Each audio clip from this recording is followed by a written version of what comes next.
The champagne glass slipped from her mother's fingers and burst across the marble, and the whole ballroom turned to look at the wrong woman.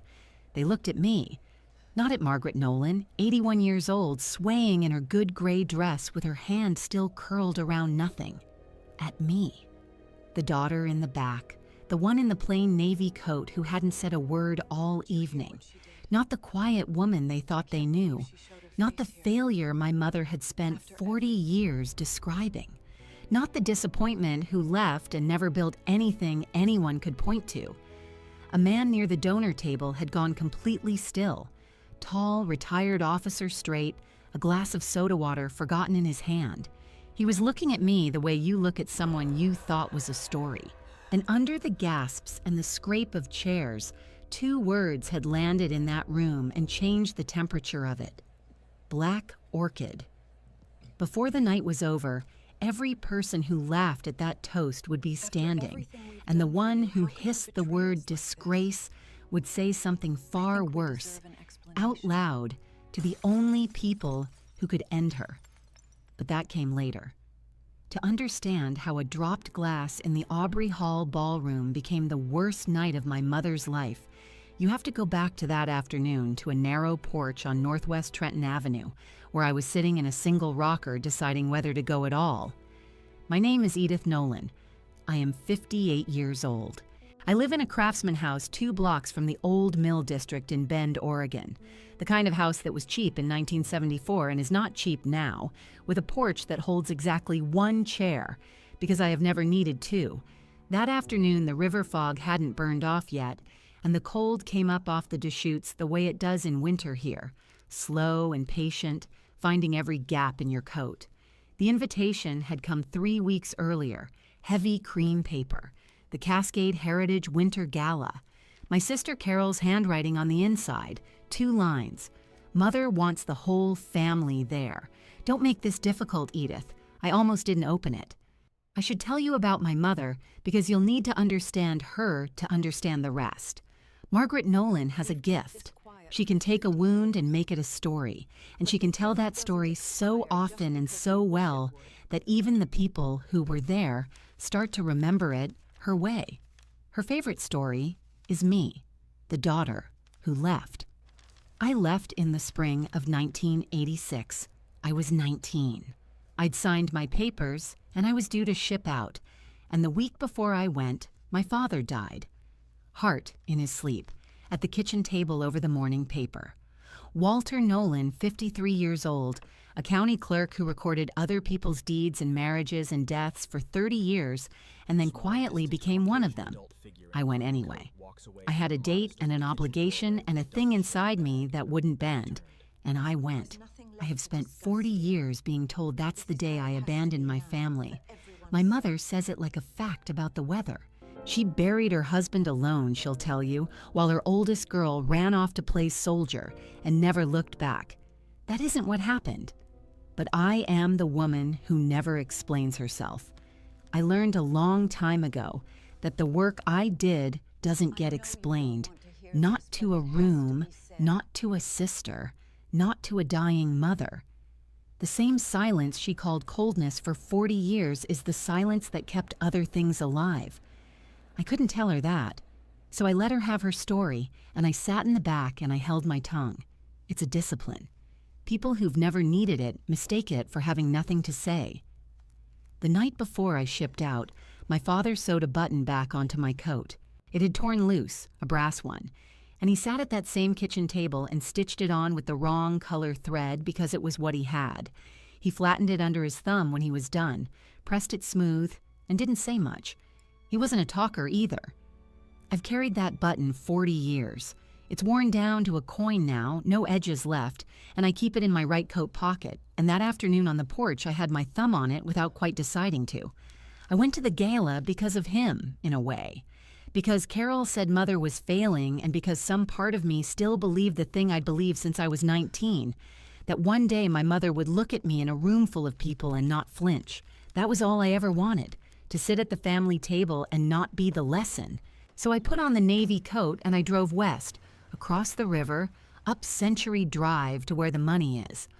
Aubrey Hall is the kind of place Bend builds now. Glass and timber and a chandelier the size of a car, valet line out front with the SUVs steaming in the cold, donor placards on every table with names of people who own things. Carol met me at the door with a look she's been giving me since we were children, relief and embarrassment in equal parts. My nephew was there, and his wife, and a couple hundred people who give money to save the river or the trout or the trails. I never did learn which. My mother held court at the center table, 81 and sharp as cut glass, a string of pearls, her hair done. When she saw me, she smiled, and I knew that smile. I'd seen it across 40 years of holidays. It's the smile she makes right before she opens her mouth.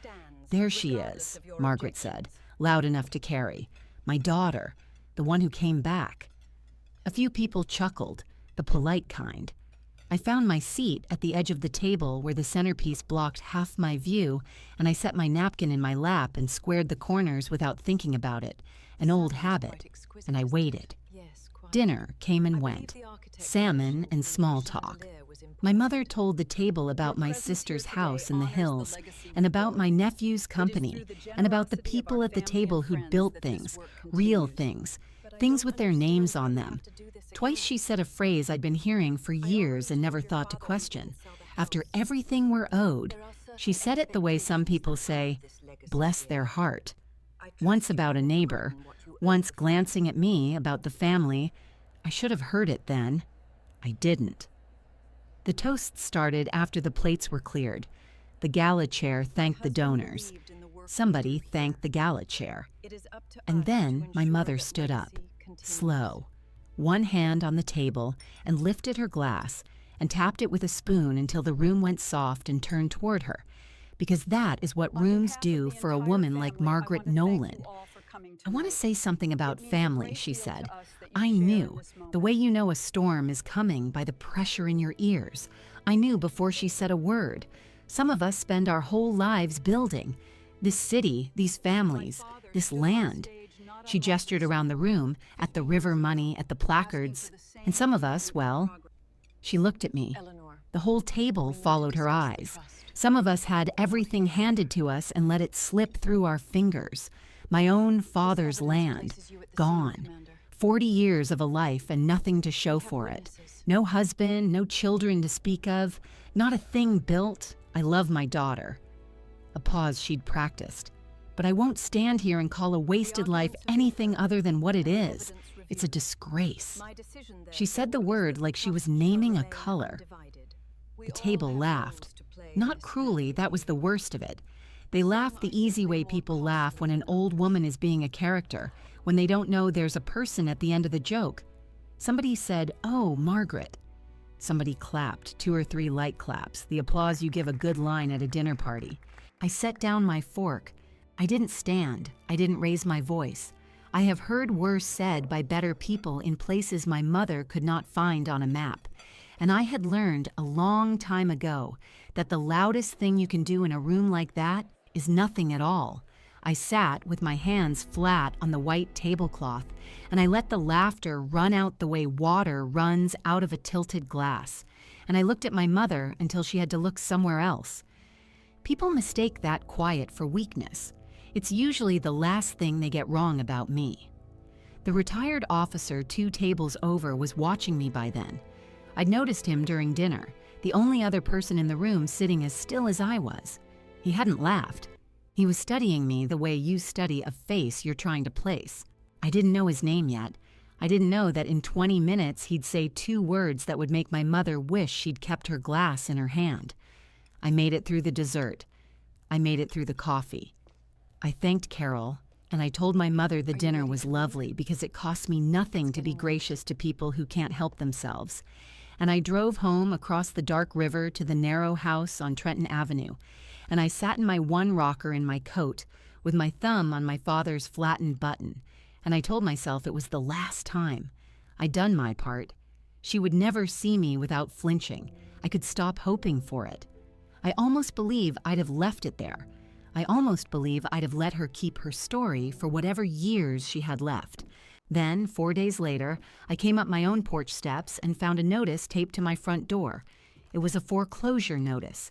County letterhead, a case number, a date, a balloon payment past due on a loan secured against this house, and a lot in the Mill District, and a name printed at the top as the responsible party. My name, Edith Nolen. I stood on the porch in the cold reading it twice. 3 times, the way you read something that refuses to mean what it says. I had never taken a loan against this house in my life. I had paid cash for it 11 years ago when I came home, and I had never borrowed $1 against anything. I do not borrow. It is not in me. But there it was. My name. My house. A debt I'd never signed for, due in full in 31 days. I went inside. I didn't sit down. I stood in the kitchen where my father had died over his morning paper, where a tin on the shelf still held loose black tea and smelled faintly of the machine oil my hands had carried home for 40 years. And I read the notice a 4th time, and the thing my mother had said at the gala came back to me in her voice, easy as weather. After everything we're owed, I am the woman who never explains herself, but I am also my father's daughter, and Walter Nolen taught me one thing before he taught me anything else. Before you say a word, before you raise your voice, before you let a single soul see your hand, you find out exactly what is true. So I did not call my mother. I did not call my sister. I folded the notice into my coat pocket next to the button, and the next morning I drove down to the county building where my father had worked for 30 years. And I asked a clerk for the deed records on a narrow house on Trenton Avenue and a lot in the Old Mill District. I did not know yet what I was going to find. I only knew that someone had used my name and that there were 2 locked things in my house I had not opened in 11 years, and that the time for keeping them locked was over. The county building on Wall Street downtown hadn't changed much in 40 years.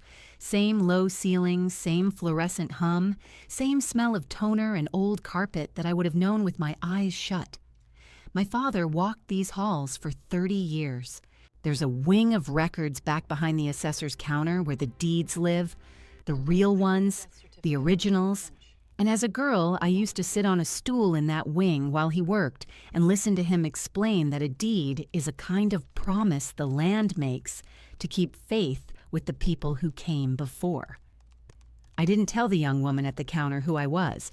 I gave her the address on Trenton Avenue and the lot number from the Mill District, the one printed on the foreclosure notice, and I asked to see the chain of title. She brought up the Trenton house first. I read it standing at the counter in my coat with my thumb finding the button in my pocket, the way it does when I need to be still. The house had been conveyed once in 1974 to Walter and Margaret Nolen, and then again, in the autumn of 1991, into something called the Nolen Family Protective Trust. I'd never heard of it. I'd been gone 5 years by then, somewhere I could not have received a letter, even if anyone had thought to write one. The grantor was Walter Nolen. The trustee of record was a law office on Greenwood that had since closed, and the named beneficiary, in plain county type that did not waver or hedge or apologize, was Edith Nolen, me. I read it 3 times. My father had put this house in a trust for me in 1991, 15 years before I came home, and paid what I thought was the full price of it to a seller I never met, through an agent in cash, the way you buy a thing when you have spent your life learning not to leave a trail. I had bought, 11 years ago, a house I already owned, or a house that was held in a structure I didn't understand yet, for me. I asked for the mill lot next. Same story, 1991. Same trust, same beneficiary. My father, the county clerk who recorded other men's promises, had quietly recorded one of his own and told no one, or told no one who told me. There's a note attached to the Trenton instrument, the young woman said. She had a kind, uncertain face, a reference to a deposit. It says, she squinted at the screen, materials held with the instrument. Return to beneficiary, there's a box number. She looked up. We don't keep the boxes here anymore. The old ones got sent to the Heritage Archive when they renovated. The library annex on Northwest Wall has them now. I wrote the box number on the back of the foreclosure notice, under my own forged name, and I thanked her, and I did not let my face do anything at all. Here is what I understood, standing at that counter, and what I did not understand yet. I understood that my mother had borrowed against property she did not own, that somewhere in the last few years, an 81-year-old woman had walked into a lender's office with papers she believed gave her the right, and had signed a balloon loan against a house and a lot, and had spent the money, and that when the payment came due, the only name the lender could chase was the one on the trust. Mine. She had borrowed against my father's wall and let it fall on me. What I did not understand yet was the second name, because the mill lot loan paperwork, when the clerk printed it for me, had two signatures on the application. One was Margaret's, the careful spidery hand I'd seen on 40 years of Christmas cards, and the other belonged to someone named D. Reyes. I did not know any Reyes, not in Bend, not anywhere. I stood there with the page in my hand and I thought, who in this town would put their own name on the line for a piece of ground that wasn't theirs, behind a woman who borrowed against her dead husband's daughter, who co-signs a gamble like that? And why? I folded that page too. The mill district has come up in the world since I was a girl. The lumber's long gone, the big sheds torn down or turned into breweries and climbing gyms and the kind of coffee place that roasts its own beans. But there are pockets that haven't turned yet. Low blocks down toward the canal where the old service buildings still stand, and the lot on my father's deed was one of those. I drove down that afternoon and parked on the gravel and got out to walk it, because that is the other thing my father taught me, the thing that became the whole shape of my life, later in places I won't name. You walk the ground yourself. You do not trust the map. You put your own boots on the actual dirt, and you look at what is actually there. What was actually there was a small garage, cinder block, 2 bays, a hand-painted sign over the door that read, Reyes Daughter Auto. The lights were on inside against the gray afternoon. A radio was playing something low. I stood on the gravel a moment. Then I went in. A young man was under the lifted front end of an old truck, and when he heard my boots, he rolled out on a creeper, wiping his hands on a rag, and stood up. 30 maybe. Dark eyes, careful. The wary politeness of a man who's learned that a stranger walking into his shop unannounced is usually about to make his day harder. Help you? I'm looking for D. Reyes, I said. That's my father, Daniel. Something crossed his face. He passed. 1.5 years ago. He set the rag down. I'm Mateo. It's my shop now. Mine, and he tipped his head toward a second name freshly painted under the first, smaller. Well, the daughter's still in school. I'm holding the sign for her. I'm sorry about your father. Thank you. He was studying me now the way the officer at the Gala had, like he was trying to fit my face to something. You said his name like it meant something to you. It might. I'm trying to understand a piece of paper. I took out the loan application and unfolded it on the workbench between us, in the cone of light from the bay lamp. Your father co-signed a loan against this lot, the one your shop sits on. He looked at it for a long time. Then he sat down on a stool, slowly, the way a man sits when his legs have stopped being reliable. I knew there was something with the land, he said. I didn't know the shape of it. Dad rented this lot cheap for 20 years, real cheap, from an old clerk down at the county, Mr. Nolen. He looked up at me, and I watched him arrive at it. Nolen, you're Edith Nolen. Walter was my father. Mateo Reyes put both hands flat on his workbench, the way I'd put mine flat on the Gala tablecloth, and he was quiet for a moment, gathering it. My dad came up from Madras with nothing, he said. No English to speak of, no papers that mattered, no credit. 19 years old, wanted to be a mechanic. He told this story my whole life. He said there was a man at the county, quiet man, didn't say much, who set him up with the lease on this lot for almost nothing and then paid the fee for his apprenticeship certificate out of his own pocket. Never asked for it back. Told my dad just to do the same for somebody someday. He swallowed. My dad named the shop for the daughter he didn't have yet because of that man. He used to say he owed the Nolen name a debt he could never clear. I stood very still in that garage and felt 40 years rearrange themselves quietly behind me. My father, Walter Nolen, 53 years old when his heart stopped at the kitchen table, a man who recorded other people's lives and said almost nothing about his own. I'd spent my life thinking I was the only thing he ever did in secret. I was wrong. He'd been doing it the whole time, quietly funding a boy from Madras, quietly building a trust around a daughter who'd left him, quietly keeping faith the way he said the land does, with the people who came after. The same silence my mother called coldness in me, I'd had it from him. I'd carried it around the world and back and never once known where I got it. So when your father co-signed this loan, I said, and my voice was steady because I have trained it to be, he wasn't gambling. He was trying to protect the land. Mateo nodded slowly. An older woman came to him, maybe 3 years back, before he got sick. She said she was Walter Nolen's widow, said the family was in a tight spot, said she needed his signature on something to do with the lot, or she'd lose it and the shop would go with it. My dad. He gave a small, pained laugh. My dad would have signed anything to keep faith with that name. He didn't read it close. He trusted her because of the name. He put his signature next to hers, and he never told me, because he was ashamed he'd put the shop at risk. And then he got sick, and then he was gone. So that was the second name. Not a stranger gambling on my family. A good man's son holding a sign, caught in my mother's accounting because she had walked into his father's grief with the Nolen name in her mouth and used it as a key. Mr. Reyes, I said. Mateo. I'm going to tell you something, and I need you to hear it the way I mean it. Your shop is not going to be lost. Not over this. Whatever I do about this paper, the first thing it does is take your family's name off the hook. You have my word, and my word is the one thing I have never once spent. He looked at me a long moment.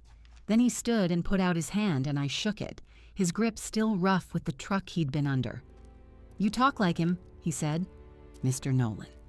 You don't say much, but the part you say lands. I walked back to my car in the failing light with 2 things in my pocket now, the button and the box number from the county. And I understood that the next thing I had to do was go to the library annex on Wall Street and find out what my father had left in a box for a daughter he wasn't sure would ever come home to open it. The annex closed at 6. I made it with 20 minutes to spare. It's a quiet building, the Heritage Archive, tucked behind the main library, climate-controlled, the kind of hush that I find I've come to need. A woman about my own age sat at the reference desk, reading glasses pushed up into hair gone gracefully gray, a nameplate that read, O, Okafor, archivist. She looked up when I came in, damp from the cold, and asked what I needed, and I gave her the box number, and I watched her write it down and then go still, the way the officer had, the way Mateo had, the way the whole back half of my life seemed to be made of people going still when a Nolen walked into the room. This is one of the old county deposit boxes, she said carefully. Can I ask your connection to it? My father deposited it, Walter Nolen. I'm the beneficiary named on the instrument, Edith. Okafor took her glasses all the way off then and set them on the desk and looked at me with an expression I could not read, something that had grief and wonder folded into it together. Edith Nolen, she said softly. I have been the custodian of your father's box for 9 years, and I have wondered every single year, when I inventory this room, whether you would ever come for it. She stood. There's something you should understand before I bring it out. I knew your father, not well, but I owe him more than I have ever been able to repay, and I think tonight I finally get to. Okafor went into the back room and came out carrying a flat steel box, gray county issue, the kind I'd seen stacked in my father's wing as a girl.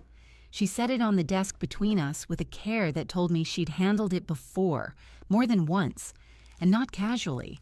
There was a paper sleeve fixed to the lid with a custody seal, and she peeled it back with her thumbnail and turned it so I could read it. My father's handwriting. Small, upright, the same hand that had filled out 40 years of other people's records. Hold for Edith Nolen. Released to her in person, no one else. He had not even trusted it to a name on a list. He had trusted it to whoever was sitting at that desk being a decent person on the day I finally walked in. I want to tell you how I knew him, Okafor said, because you should hear it from me and not find it in a file. She sat back down. 31 years ago, I was a single mother working the night desk at the old library on Wall Street, the one they tore down, and I wanted to be a nurse and I could not see how. Tuition, childcare, the hours. There was a county hardship fund nobody seemed to know about and a clerk who processed the applications. He found mine. He pushed it through, and when it wasn't enough, he made up the difference himself and recorded it as a clerical adjustment, so it wouldn't have his name on it. I only learned that years later, going back through the ledgers after he passed. By then, I'd been a nurse for 2 decades and come back to school for archives because my knees gave out. She put her hand flat on the lid of the box. I never got to thank him, so I have kept this box like it was my own child sleeping, and I have hoped you'd come. I did not say anything for a moment.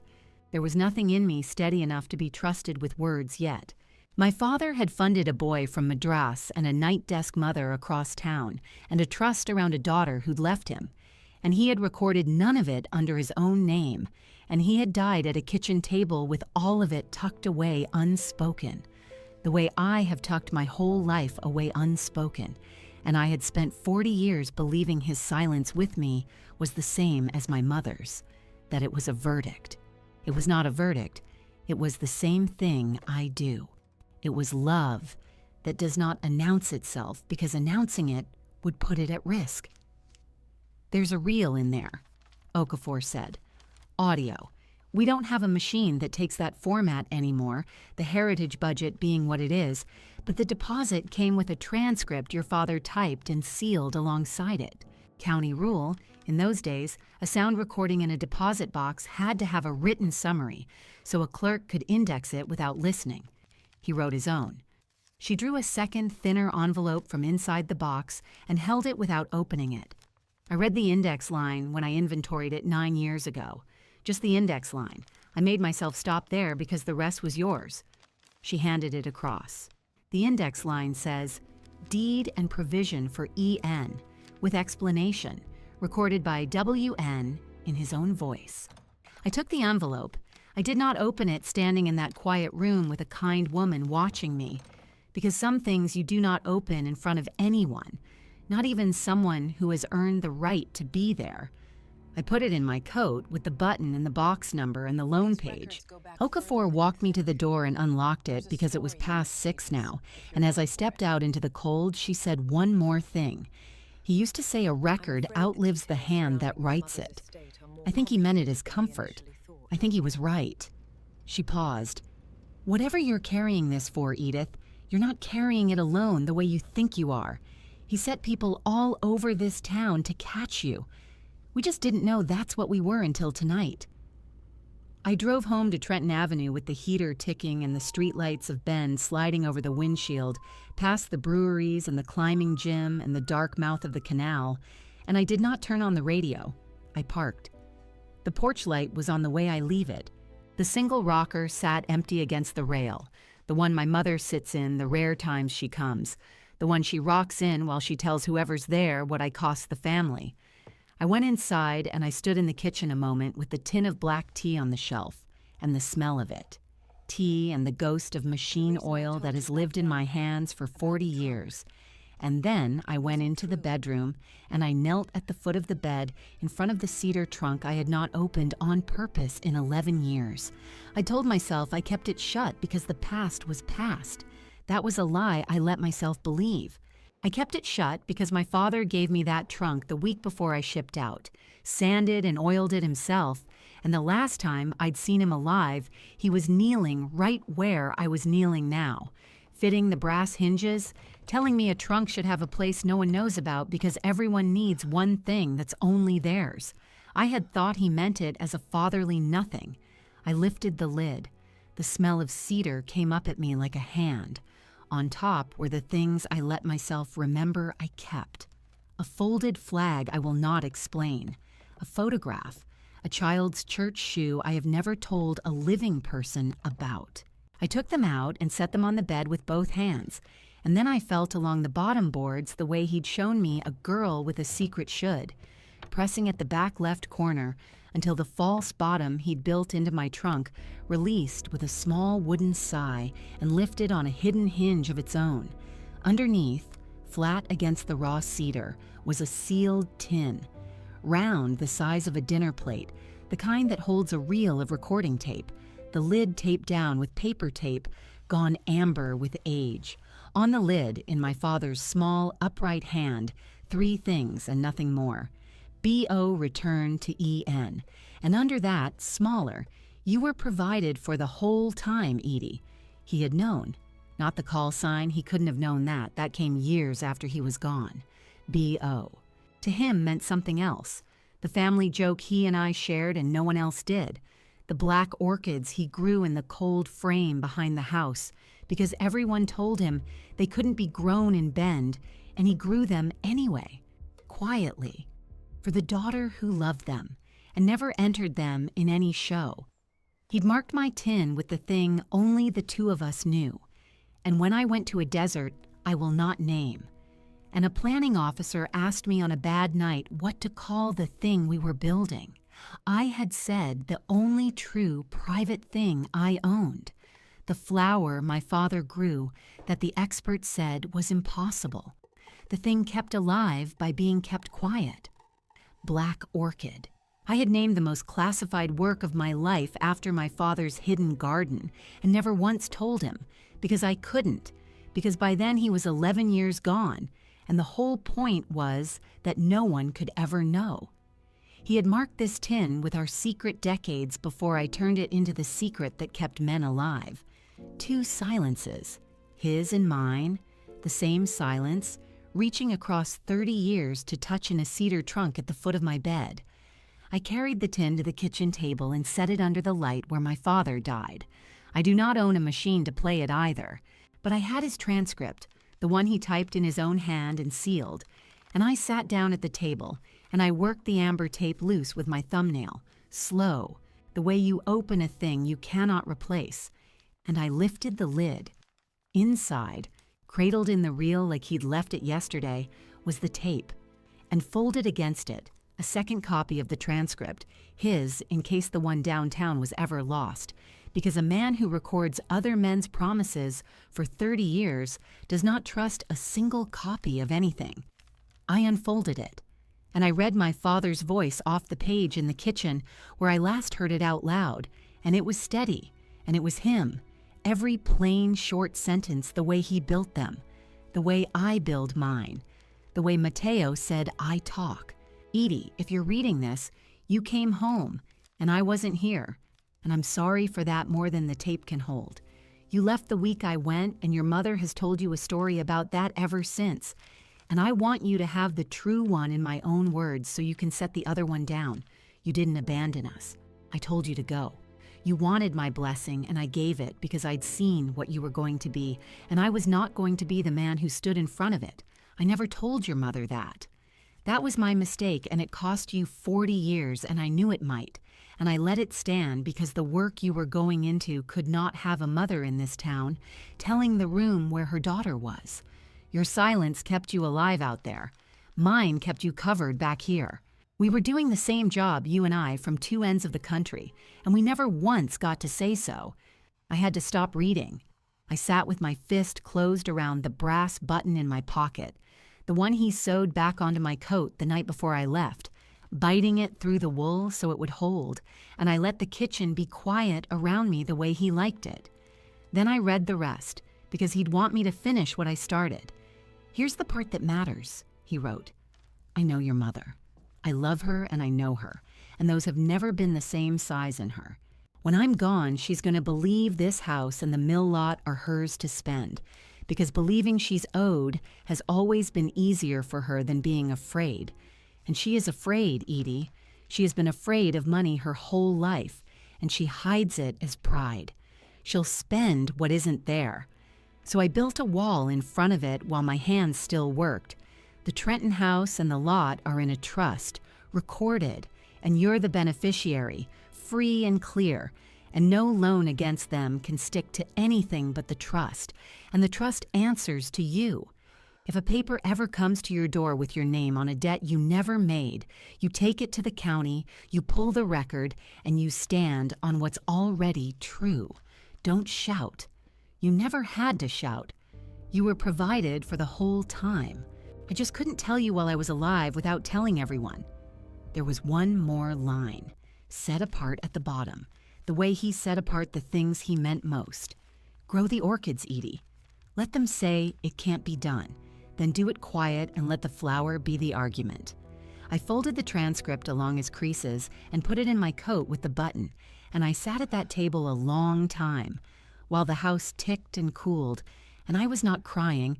I have not been built for that in a long time, but something in me that had been clenched since I was 19 years old let go a single notch, and I breathed differently, and I understood the whole shape of it now. The foreclosure, my mother's after everything we're owed, the trust, the wall, Daniel Reyes signing in good faith to protect a lot he'd been gifted, Okafor keeping a box like a sleeping child, my father setting people all over Ben to catch a daughter he'd sent away on purpose and never getting to see it work. I had what was true now, all of it, in the county's type and my father's hand.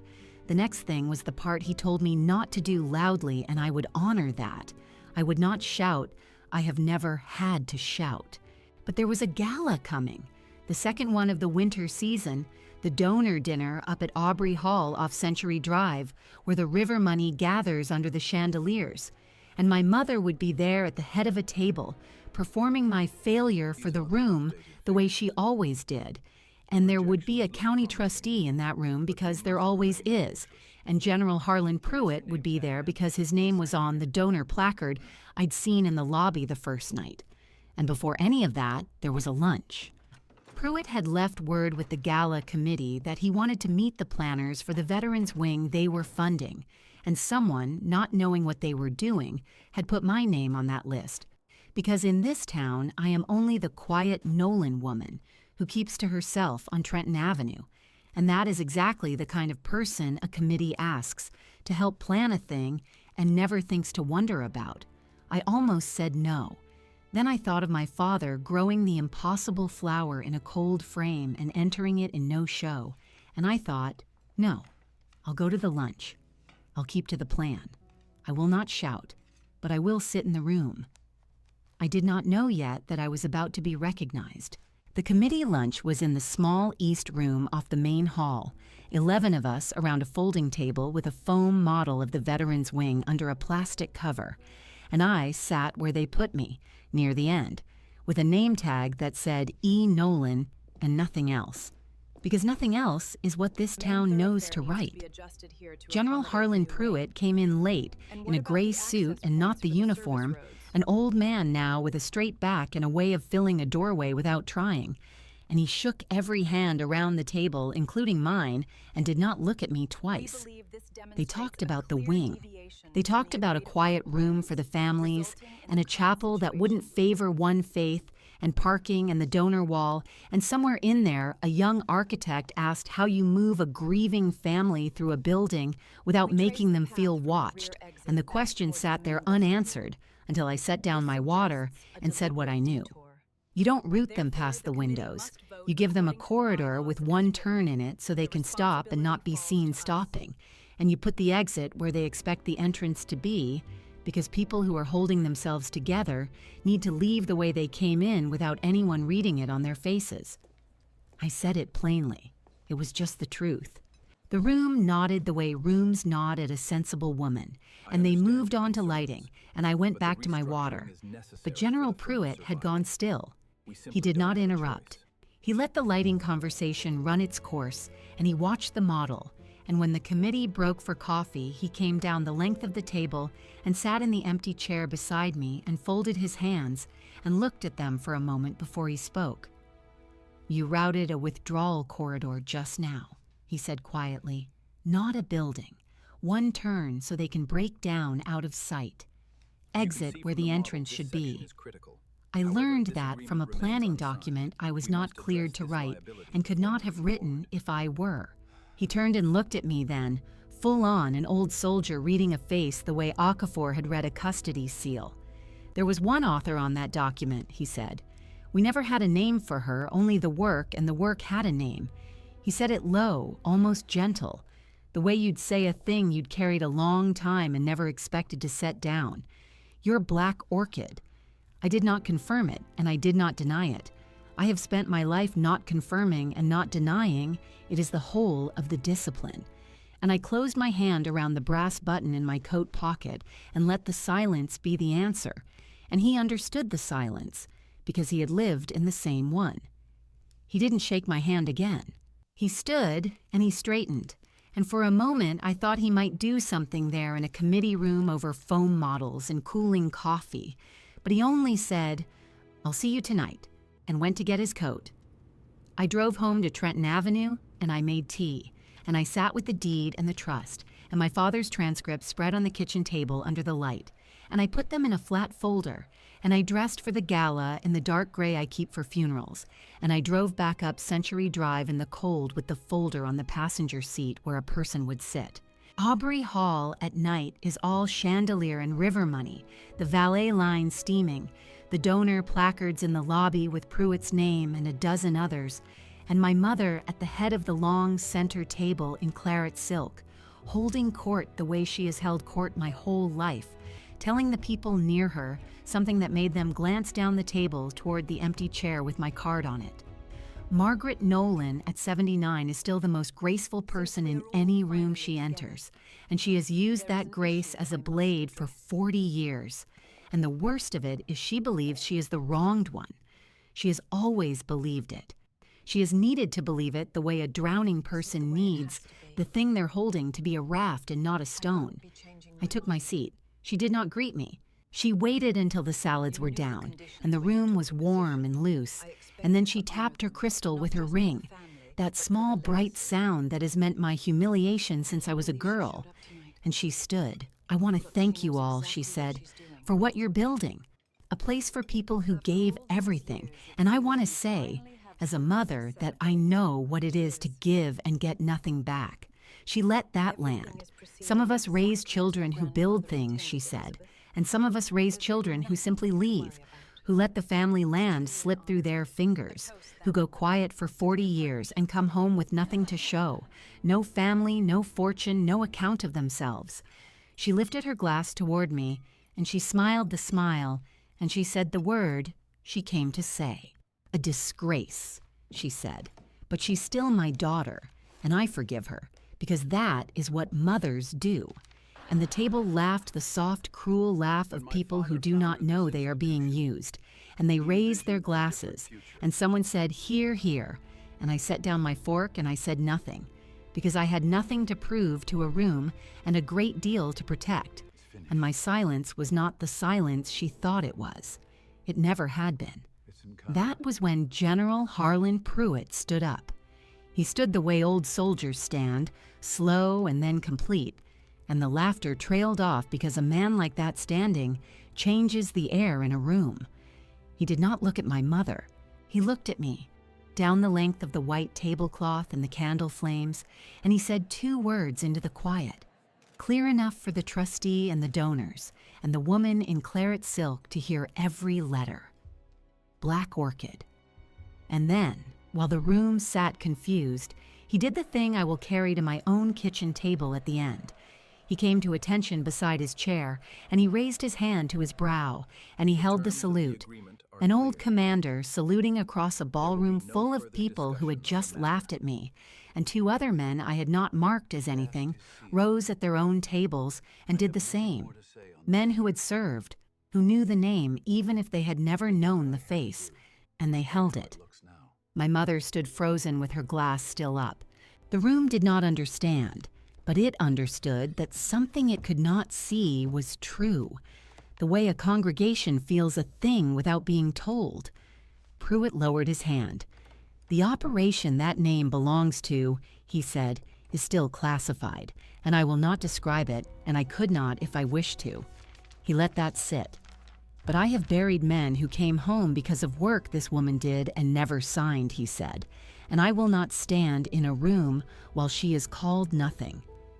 Then he sat down, and he folded his hands, and he left the rest to me, because he was never the savior, he only would not let the room mislabel me. I stood. I did not raise my voice.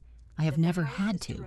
I opened the folder and I laid 3 pages on the white cloth where my mother could see them, and the county trustee 2 seats down could see them, the recorded trust in Walter Nolan's hand, the deed with my name on it from before I ever shipped out, the loan paper with the foreclosure notice that had been taped to my own door. "The house on Trenton Avenue is in a trust my father built 30 years ago," I said plainly to the table. "It is in my name, and it always was. The loan taken against it could not touch it. It never could. And then I did the thing my father told me to do, the thing that wins by giving and not by taking. And I turned to my mother, and I said it gently, because she is afraid and has always been afraid and hides it as pride. 'There's a payment due,' I said, 'a balloon. I know about it. I'll cover it tonight, Mother. You won't lose the rocker on the porch. Let me pay it and we'll be done.' I meant it kindly. That is what undid her. She could have stood inside my kindness and been safe. But a person who has spent 40 years being owed cannot bear to be forgiven, because forgiveness asks her to set down the only thing she's been holding, and she would rather drown with it. And in front of the donors and the trustee and General Harlan Pruitt, she lost the last of her grace, and her voice came out of her in a register the room had never heard from her, ugly and high and true. "I don't want your charity," she said. "That house was mine. The money was mine. I spent it because it was mine. He owed it to me, you owed it to me, you left and I stayed, and I spent it because it was mine to spend." The room went very quiet. The county trustee, a careful woman named in the program as oversight for the Heritage Fund, set down her fork the way I had set down mine, and she was not laughing, because my mother had just said out loud to the only people in Bend who could act on it that she had spent money she now stood accused by the record of never having owned, money my father had walled away in a trust with my name on it. And there is a word for spending what a trust holds for someone else, and it is not the word disgrace, and it does not belong to me. My mother heard it land. I watched her hear it. The claret silk did not change, but her face did, the fear coming up through the pride at last, naked, and for one moment she was not my tormentor. She was a frightened old woman who had built her whole life on a story that had just come apart on a tablecloth, and I felt no triumph. I want to be honest about that. I felt the oldest grief I own. The procedural part was quiet, and it was not mine to drive. Within the week, the county opened a review of the diverted trust funds. The careful woman from oversight saw to that, and the foreclosure on my door was voided as a matter of record because it had been filed against property the bank could not reach, and the second name on the loan paper, Daniel Reyes, the young mechanic my father had quietly carried through his apprenticeship and who had co-signed in good faith to shield a lot he'd been gifted and never understood, was cleared without a mark, because Okafor and I walked the documents down to the county together and stood on what was already true. My mother kept the porch. I did not press charges, and the family debt was settled quietly and off stage, the way my father settled everything, and she lives there still on Trenton Avenue with the single rocker. And some evenings I sit on the step below her and we do not talk, and it is not the silence it used to be. There was one more thing to do, and I did it at the kitchen table where my father died, under the light, with the brass button beside my hand. I had a lawyer draw a new trust, and I put into it the Trenton house and the mill lot and what was left whole, and I wrote 2 names as the people it would catch. My brother's 2 children, a boy and a girl who barely know me, who will someday open a paper they did not expect and find they were provided for the whole time by an aunt who kept to herself and never said why. I signed it. I set the flattened brass button on top of the deed, my father's button, the one he bit through the wool to hold. Then I went out to the porch and let my mother keep rocking. The black orchids were coming up in the cold frame out back, the ones nobody said could grow here. Her quiet was never empty.